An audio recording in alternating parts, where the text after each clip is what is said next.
What's up, everybody? Welcome back to the channel. Okay, so I just made a video yesterday, as a matter of fact, talking about the attorney for the district. I forget what district it is in Virginia, the U.S. Attorney's Office, essentially. There's rumors going around that the lead prosecutor is going to be fired by Trump because the lead prosecutor doesn't want to prosecute Letitia James for clear fraud. He's too scared. This is too political. I don't want to be accused of anything by the left. I'm so fearful here. And he's, quote unquote, a Trump appointee. This is all smears, by the way, because there are no Republican senators in Virginia. So, senators are the ones that recommend attorneys to the president for nomination to the federal circuits or whatever. So, it's fascinating. So it's a Trump appointee, but it was recommended by Democrats, so it's a Democrat appointee. Like, that's why none of that ever makes any sense, folks. Anytime you hear, oh, well, this is a Bush appointee, you might want to look into that a little bit further to see if they're actually Republican. Just because they're appointed by a president that's Republican or Democrat does not mean that they are Republican or Democrat, right? You know what I'm saying? So anyway, these rumors were a brazen attack on the rule of law, and they also, and some unsubstantiated claim, has the entire district, the prosecutor's office is in disarray because of some unsubstantiated rumors. It's fascinating. But look, this is just a quick update, and I know I've been ranting for a minute. Check this out. U.S. attorney under pressure to charge Letitia James in mortgage fraud case has resigned. So, instead of getting fired, this person resigns and actually throws the office into utter disarray. It's very fascinating, but this is not what we're covering today, folks. Absolutely not.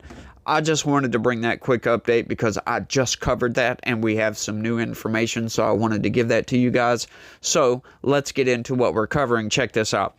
DOJ wants to put attempted Kavanaugh assassin behind bars for at least 30 years. Now, we found out recently something very, very fascinating about this case. Do you guys remember back in 2022 when somebody tried to sneak into Kavanaugh's house to take him out of the game? Yeah, well, we understood because of who they were going after and the decision that Kavanaugh was making, the Dobbs decision, why they were going after them. We understood implicitly that that was a leftist. But, we never got any confirmation from anybody. But apparently, now come to find out, they are directly tied to trans ideology, folks.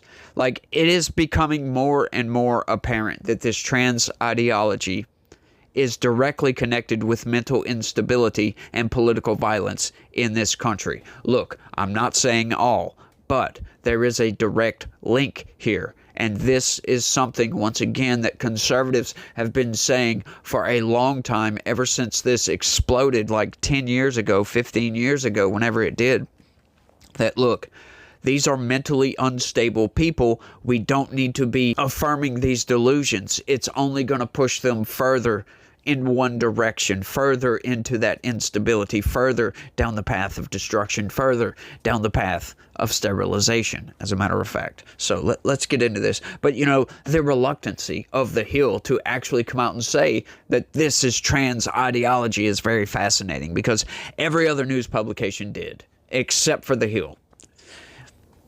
That's who I cover, folks. The mainstream news, the corporate press that loves to lie. That's where I'm going to cover. I'm going to cover the lies, folks. We're going to push back against the nonsense. Let's get into this.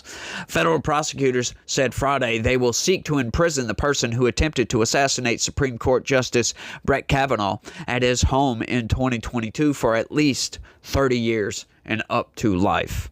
Prosecutors' sentencing memo came as the defendant's public defenders newly indicated their client now uses female pronouns and goes by Sophie Roske. Funny, that is. Very funny. Oh, so they're just not willing to say that. But, the courts now, we need to use their preferred pronouns, for crying out loud. As if we care about an attempted assassin. as if we care about their preferred pronouns. We really don't, and we really shouldn't. We should not affirm these delusions. We should not incentivize these people to go down that path that we know has a very, very high rate of trying to take yourself out of the game, right? It's just not a good thing to incentivize, and that's what they're doing by affirming these delusions, folks. It's nonsense. It all is, and we know, and we're seeing more and more and more evidence that this leads to political violence in this country. She has not asked to recaption the case, the public defenders wrote, noting that Roskay's legal name hadn't been changed. So, once again, their legal name hadn't been changed. It has not been changed, so why are we using their preferred pronouns in court? Why? Doesn't make any sense to me. Out of respect for Mr. Roskay, the balance of this pleading and counsel's in-court argument will refer to him as Sophie and use female pronouns. It continued. Yeah, I'm trying to, if you can't see or read, I'm trying to change them so I don't make a mistake, so I don't lie to you guys, which is what they're doing here. They're lying to you, saying Mrs. and her and female pronouns, but blah, blah, blah, blah, blah. I'm trying to fix that on the fly as I go, so I might make a few mistakes, and I apologize for those mistakes. I don't want to have to issue any sort of correction. Roskay will be sentenced October 3rd after pleading guilty to a felony charge of attempting to assassinate a Supreme Court justice in April. Roskay admitted to traveling from California to Kavanaugh's home in the Washington, D.C. suburbs in June 2022. After arriving, Roskay abandoned the plans after speaking with 911 and a family member. Is that so? Are you sure about that, corporate press? Because I do believe that they got caught trying to break in, if my memory serves me correctly. And it does, as a matter of fact, because, once again, like I always say, I always read left, right, and center on these news stories. I always read the same news story 3 times from 3 different sources because, you know, each source, they want to focus in on certain details or whatever. So to get the entire story, that's part of my research or whatever, I always read left, right, and center to make sure I get everything. And yeah, none of the other news articles mentioned that right there. They all mentioned that he was caught attempting to break into the house. So, yeah, I think the Hill is trying to obfuscate what's going on here. Just saying. Authorities recovered a pistol, crowbar, ammunition, zip ties, and other weapons. Roskay wanted to change the conservative justice's view on major abortion and gun cases, court documents show. Prosecutors say Roskay also sent Discord messages days earlier indicating 2 other justices were targets.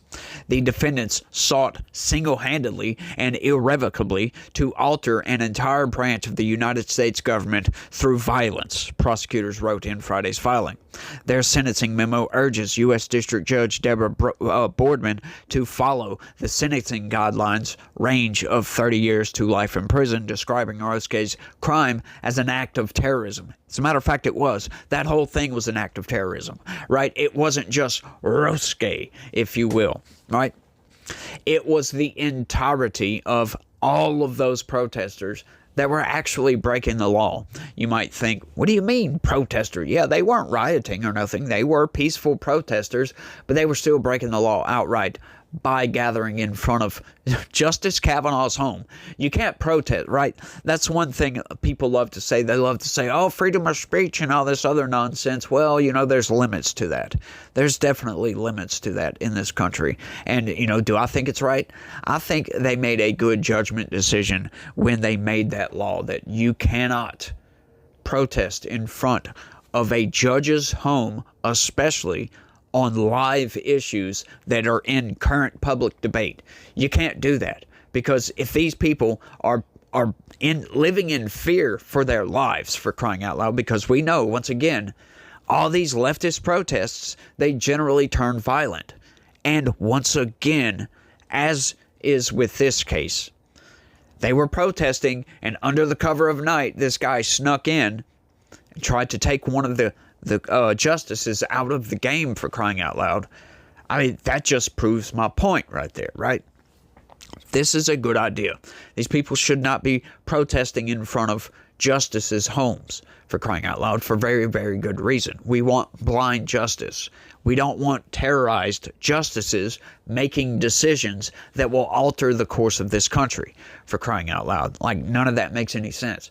And the fact that Biden's DOJ and the Marshal's office and the FBI, all of them refused to enforce that law right there. After getting excoriated in the Senate, after getting calls from just about every conservative or Republican lawmaker and some Democrats in this country to prosecute these people that are clearly and blatantly violating U.S. law. Break it up. They didn't even stop the protest, right? Like, it's one thing, look, I get it. You don't want to go in and arrest a bunch of protesters, right? But they didn't even try to stop the protests. What did they do? And then they patted themselves on the back for doing this. Oh, we sent the marshals out there to go protect the justices. Instead of trying to break up the protests, right? But you can do two things at once. Send the FBI. Send somebody to go bust up the local PD, for crying out loud. Let them know they're violating federal law right here. Yes, local PD can go arrest them, and then they will get charged with federal crimes, for crying out loud. Don't think that local PD can't arrest you for federal crimes. They absolutely can. But send the FBI, send somebody, right? But they could have done the same thing, right? It's a good idea. Yes, send the marshals, protect the justices. But at the same time as you're walking and chewing bubble gum, take these protesters and move them out of the way. Have them go protest in front of the Supreme Court instead of in front of the justices' homes. These people, they're nothing but orcs, if you will. You know the orcs from fiction. They're always the bad guys, right? They're just demonic beings that their only reason for existence is to kill humans. That's how we see these people, these leftists that turn violent. That's how we see them these days. There's no, negotiating with these people. There is no sitting down at a table trying to change their minds.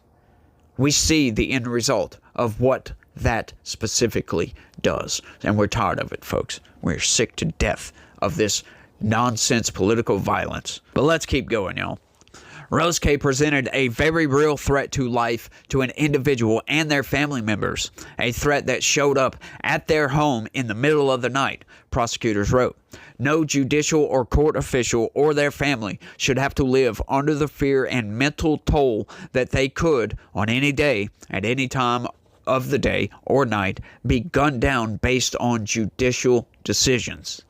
Rose K has been treated for mental illness, but prosecutors said it does not excuse nor did it cause the defendant's decision to travel to Kavanaugh's home. I agree with that. When I first read that, I'm like, what do you mean it didn't cause it? But I see what they're trying to say here. I see exactly what they're trying to say. His mental illness did not cause him to have the views that he has. Did not cause him to drive over there, right? Mental illness does not cause you to do these things. That's a decision that you make, right? He's trying to excuse or get out from underneath the excuse that the mental illness caused this. And I get that. That's what a prosecutor is supposed to do. If you think that the defendant is of sound mind and body, boom, there you go. Now, could we call it into question? Yes, we could. It's definitely an argument, I will admit to that this person clearly has some mental issues going on, right? Anybody that buys into that transgender ideology, that actually, believes the delusions, believes the nonsense. There's something there that's not wired correctly. Not all, but there's some of those people, right? Definitely some of those people. And we're seeing a growing trend in these people just easily snapping to political violence, folks. It's insane. It's what it is. Rose K's public defenders had not yet submitted their sentencing memo as of Friday afternoon. The 2022 incident elevated fears about the rising threats against the Supreme Court justices in recent years, which has continued to be a concern. Earlier Friday, House Republicans passed a stopgap measure that boosts the Supreme Court's security fund by $28 million in the wake of the assassination of conservative activist Charlie Kirk. The package does not, however, address funding concerns for the lower court judges' security, as a matter of fact, and it doesn't. There's way too many of those. I think there's like almost 700 federal judges. You know how much that would be very hard to have everybody have at least 2 or 3 security officers at their homes every day. That's what, like 2,500, 3,000 people, just about. Yeah, about 2,500 people. That's insane, y'all. It really is. But is it worth it? Have we seen significant threats to lower court judges? That's what I would say to that. That would be the first question. If we have, then maybe that's something we should think about, right? But that would be also not in a stopgap measure. That would have to be, single subject legislation that's either by itself, standalone, or entered in with a funding bill with the appropriations or whatever. That would have to be something that they would have to debate, to be honest with you. And, we already can't afford most of the things that we purchase from the federal government, right? We're spending in a $1.8 trillion deficit, or at least we were as of the last fiscal year. So can we afford these things? Yeah, I don't think we can, folks. That's why they're trying to make so many significant cuts all over the place. And the federal government, the federal circuit, I should say, is not helping matters. These people think that the U.S. government can just fund anything all the way into oblivion. Well, that's for the legislature to worry about. You must spend this money and blah, blah, blah, blah, blah. I'm tired of seeing those news articles of these federal judges just going insane and saying the federal government must fund these grants. Oh, you're violating people's First Amendment rights without funding grants, without giving out grant money to people. It's insane. Yeah, I just got through reading a news article where these people are trying to claim that their First Amendment rights were violated because they did not receive a grant if they believed or bought into the gender ideology. Yeah, that's apparently a violation of your First Amendment rights, which it's not. It's absolutely not. Right? The First Amendment, there's nowhere in the First Amendment does it say that you're entitled to federal grants. There's nowhere anywhere in our Constitution that says you're entitled to federal grants, that we must give federal grants out to people specifically. It's insane, y'all. They do this as charity, as, trying to promote different things in the country, right? It's subsidies, essentially. Certain industries get grant money, blah, blah, blah, blah, blah. It's grant money, folks. It's like a loan, except generally you don't have to pay them back. It's insane, y'all. It really is the entitlement of people in this country, but I think I've rambled on for long enough on this one. I want y'all to let me know what y'all think about all this down in the comments section. It blows my mind. Absolutely does, y'all. Y'all don't forget, smash that like button for me. Subscribe if you're new around here. Share this video anywhere and everywhere you can. And click that join button. You know you want to. But you guys remember that God is always with us. And He loves each and every one of you out there. So you guys remember that. Y'all try to have a good day. And stay legitical. Peace.